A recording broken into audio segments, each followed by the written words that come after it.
Hey there, mga my loves Aquarius! Thank you so much for always staying here with me in this channel, babe. So before we start your February 2025 reading, let me just greet everybody muna. Hi and hello there, new viewers. My name is Yan. Tuloy po here. Welcome. At sa mga returning kong tambayers, thank you sa inyong walang sawang love and support for me. At kung hindi niyo pa knows, meron pa po tayong other channel kung saan nag-upload din tayo ng collective readings. And when we say collective readings, no matter what your zodiac sign is, pwede kayong makinig at manood. Basta just take only what resonates. Ang link ng ating other channel na ang name ay Doll Name ay nilagay ko sa description box ng reading na to. Kaya kung interesado kayong tumambay dyan and you haven't tried na tumambay dyan, then you can do that mga babes. Just click the link and redirect na rin kayo papunta doon sa ating other channel. India, kung hindi nyo pa knows, no, wala tayong gender dito. Alam nyo naman yun. Babae, lalaki, LGBT, lahat welcome. Pwede rin pong i-switch at magka-swap yung mga roles dahil ito ay isang general reading. And at the end of the day, everybody, you hold your free will with you na free niyong gamitin anytime, anywhere. In other words, it's up to you. Okay, so let's go ahead and check these messages right here for you, Aquarius. For your February 2025, Archangel Michael, thank you so much together with the angel guides. Can we get messages for Aquarius, please? What does Aquarius needs to know for their February 2025, please? Messages for Aquarius, please, for February 2025. Can you please show me? Aquarius.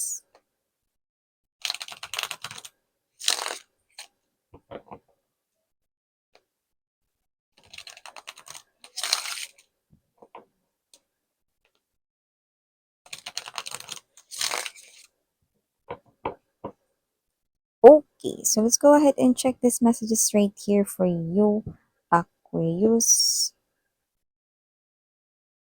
So you do have here, guys, the Sun card energy. We also have here the Two of Wands,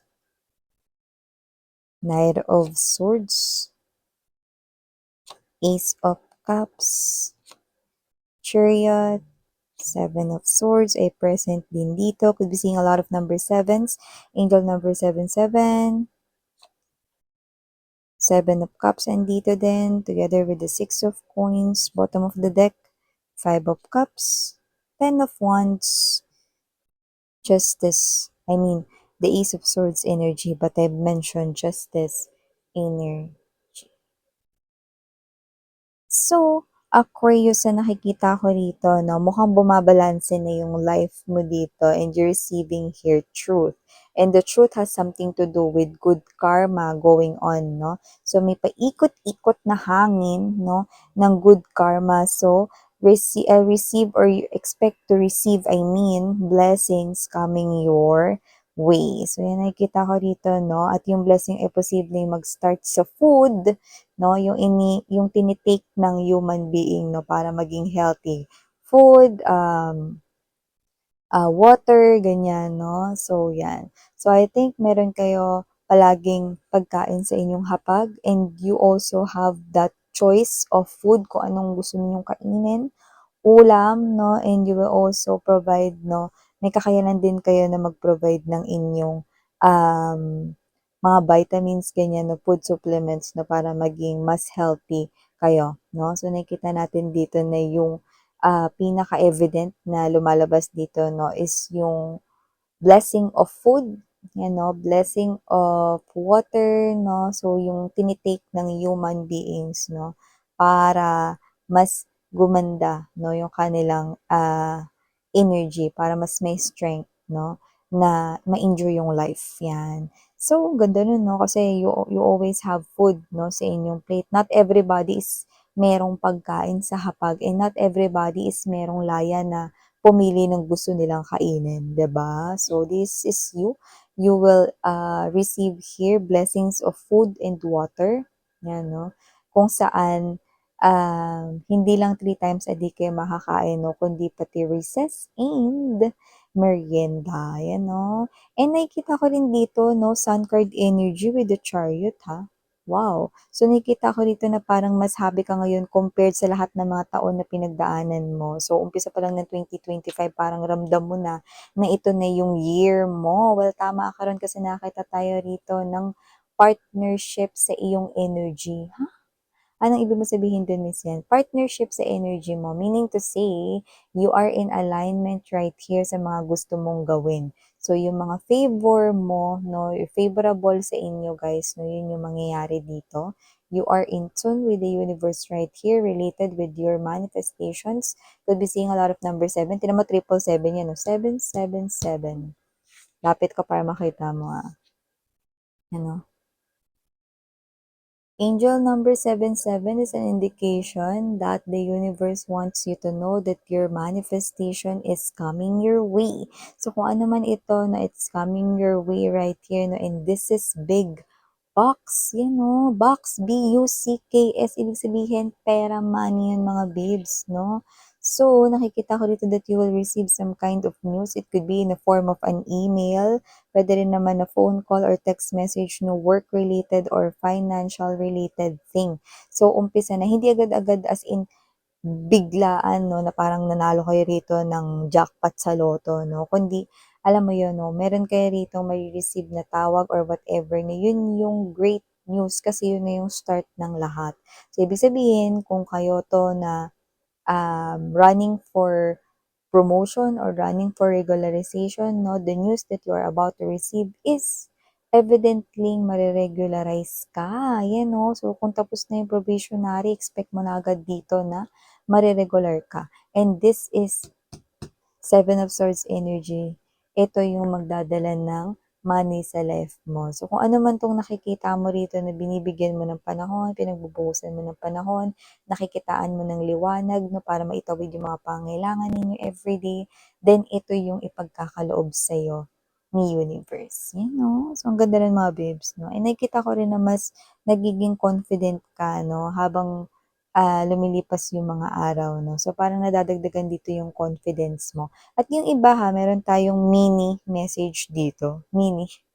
So, meron ditong parang, saling ket-ket message 'no. Meron dito mga magbabago ng kanilang parang mga usual 'no, na datingan. Kunwari kung ikaw 'to na laging clean cut ka 'no, baka i-try mo naman yung may balbas or may bigote, yan 'no. Or kung ikaw 'to 'no, lagi kang long hair, baka i-try mo naman this time short hair naman, yan 'no. Or kung lagi na parang nakapalda ka 'no, baka this time mag-short ka naman 'no, or, iibahin mo yung parang nakasanayan mo rito, lalo na physically. Yun yung nakikita natin dito. May babaguhin ka physically, no, na nakasanayan mo. Yan. So, someone here could cut their hair. Someone here could have tried new trends, no? So, yan. Okay? Maganda yun na kasi ibig sabihin, sumasabay ka sa pagbabago. Okay? And you are also attracting here new opportunities sa iyong world. And also, Aquarius, nakita rin tayo dito ng new love for you guys. Kung sino man siya, na medyo mabilis siya dito magkakagusto sa'yo 'no, pero maaaring magkaroon ka ng doubt kasi maaaring maisip mo rito na baka mabilis lang rin siyang mawawala at magsasawa dito 'no, sa pakikipag-usap sa'yo. So, hindi siya gano'n sa nakikita ko 'no, at maaaring ma-meet mo itong tao na 'to sa online world. So, 'yan mga babes, so possible na before kayo magkita through online ang usap ninyo, chat, mga ganyan, or makabago naman technology ngayon, pwede rin ng mga text messages, Viber, Instagram, Telegram, ano, Twitter, no, na X na ngayon. So, anumang means of communication, tingin ko online mo siya, mas makakausap or online mo siya makikilala. Yung iba, no, maaaring ma-meet mo siya sa mga dating apps, no, or baka ipakilala siya dito sa inyo ng isa sa mga kakilala ninyo. Kasi meron tayo dito nakitang pass eh. Parang passing through a friend or passing through a coworker. So, possible na pinasa yung number ninyo or hiningi niya yung number niyo, ano. Kasi meron dito 'no, na hindi 'to mag-resonate sa lahat pero mukhang nakita niya kayo. Possible na yung photo ninyo or sa social media nakita niya kayo 'no, and pinagtanong niya kayo rito 'no, through a common friend at posibleng yun 'no, hiningi ang inyo rito na pangalan sa social media 'no, or hiningi yung number ninyo. So, nakita tayo rito ng paggalaw ng action, yun 'no. King of Swords energy na binanggit ko kanina bilang Knight of Swords. So definitely, this person here, consistent. Kasi when we say Knight of Swords to the King, ibig sabihin this person right here is someone na continuous yung paggawa niya rito ng action. And kung sino man siya rito, no, this person here, gagawa siya rito ng maraming strategy, okay, para mas mapalapit sa inyo. Okay, wag mo isipin rito, wag ka mag-doubt kasi hindi naman siya player type of energy sa nasa-sense natin, no? Kung sino man siya, this person here has lots of love to give for you. Ace of Cups energy. So, lumalabas siya bilang new love mo dito, Aquarius, no? Kung wala ka pang new love, no? Kasi paano naman yung mga may kakonect dyan? May asawa, may boyfriend, girlfriend, gaya namin. Siyempre, meron din kayo rito mga babes, no? Kung sino man yung partner mo, maaaring magbigay siya sa'yo, no? Kung hindi ngayong week, possible mga babes, no? Sa February, no, magbibigay siya ng mas malaki kaysa sa normal niyang binibigay. Kunwari, nagbibigay siya, example lang to ha. Kunwari, kada sahod niya, no, nagbibigay siya ng 5K sa'yo, no, baka 10K naman bigay niya sa'yo, di ba? Bongga. Or, hihigatan niya pa yun. Basta mas malaki yung ibibigay niya. Or may dagdag. Kunwari ganito, di ba? 5K tapos may bouquet of flowers ka pa. Yung gano'n 'no, or kung 3K lang binibigay niya sa inyo 'no, ngayon magiging 5K na, 'yan 'no. Meron pagbabago sa mga ibibigay niya kasi mas magiging mapagbigay sa'yo ang partner mo sa mga darating na mga sahod niya 'no. Sa darating na mga kita niya rito. Bakit na ba nangyari sa kanya miss 'yan? Happy siya, baka mamaya meron siyang ibang kinakausap na iba, bla bla bla. Kalma. Wala siyang kinakausap na iba 'no. Nakita ko kasi rito na parang meron siya ritong sideline na tinitingnan 'no, pero posibleng nililihim niya pa yun sa'yo lalo na yung iba sa kanila may pa-surprise sa inyo ngayong February 2025. 'Di ba siyempre Valentine's month 'yan 'no, at Valentine's Day nandiya-diyan din 'di ba, yung February 14. So, posibleng kung ano man yung sideline na gagawin niya rito, papatok yun or parang yung outcome na iniisip niya, no, yun yung mangyayari doon. So, ibig sabihin, okay, yung kikitain niya ron, no, is parang ipambibili niya rito, no, ng regalo sa iyo, no, or ipandidate ninyo, no, sa Valentine's. Yan. So, hindi na natin i-jinx yun, no, kaya hayaan na natin siya, pero ngiting tagumpay siya doon. In short, kayo rin naman yung makikinabang dun mga babes. At kung iniisip ninyo, "Miss yan baka naman ngayong February lang na parang magbibigay siya ng malaki or may pasobra dito, baka sa susunod na mga buwan wala na 'no." Well, mga babes, so hindi ko nakikitang ititigil niya yung sideline na yun or whatever kasi possible pa nga na i-maintain niya yun or i-permanent niya yun sa sinasabi rito. So, ibig sabihin 'no, magiging, yung expectation mo puwede mo nang i-set na gano'n kasi makaka-receive ka ng tuloy-tuloy 'no, na gano'n rin yung ibibigay niya na sa'yo, 'yan. So, maganda 'yan mga babes 'no. Tsaka ano, yung person ninyo kung lack of financial siya noong mga nakalipas na taon, hindi niya naman yun kagustuhan sa lumalabas dito, 'yan 'no. Actually, pinipilit pa nga niya at ginagawa niya ng paraan 'no, pero may mga circumstances na natatalo siya rito ng kababaan ng confidence niya. So, yung iba siguro sa kanila mahina loob, gano'n 'no. Pero hindi naman siya quitter, kulang lang siya sa tulak, 'yan 'no, hindi tulak sa likod, kundi kulang lang siya ng konting push 'no, sa pagiging courageous at pagiging matapang 'no. Tsaka medyo mahiyain din siya, ano, nakikita natin dito, okey.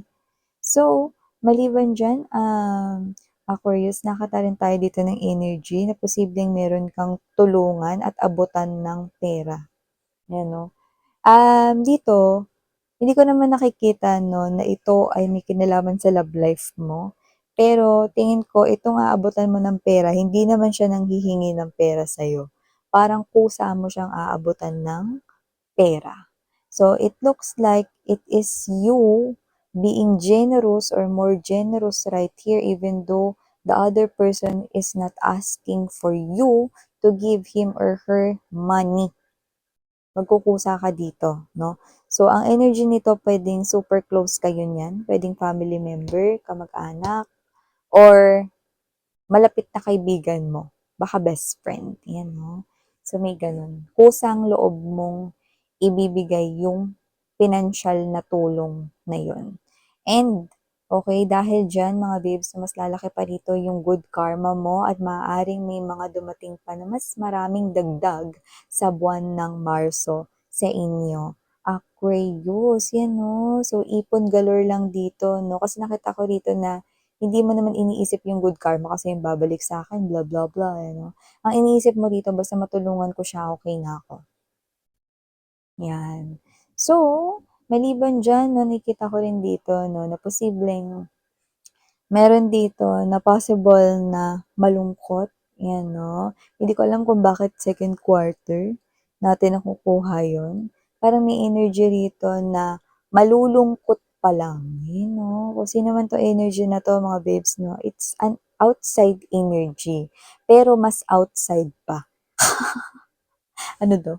So, ibig kong sabihin dun, if you've got involved into a third party situation, yung third party ng naging ex mo, yung magiging malungkot. Bakit?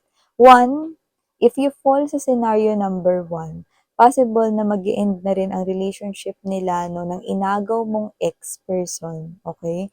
Ngayong second quarter ng 2025, mag end na ang kanilang relationship. Or, if you fall naman sa second scenario, number two, 'no, possible mga babes 'no, na itong third party is, what's this, um, tapos na 'no, tapos na sila nun. So, parang pagod na siya na kuhain yung loob ng iyo ritong ex-person, 'yan.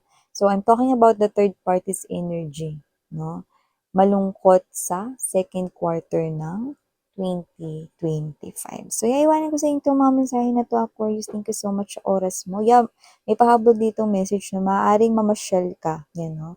Maaaring mamasyal ka, puwedeng may kasama ka dito, 'yun yung lumalabas 'no. Puwedeng kasama mo yung family mo or kasama mo yung loved ones mo 'no, or friends, 'yan 'no. May pasyal na mangyayari 'no, sa February 2025 'no.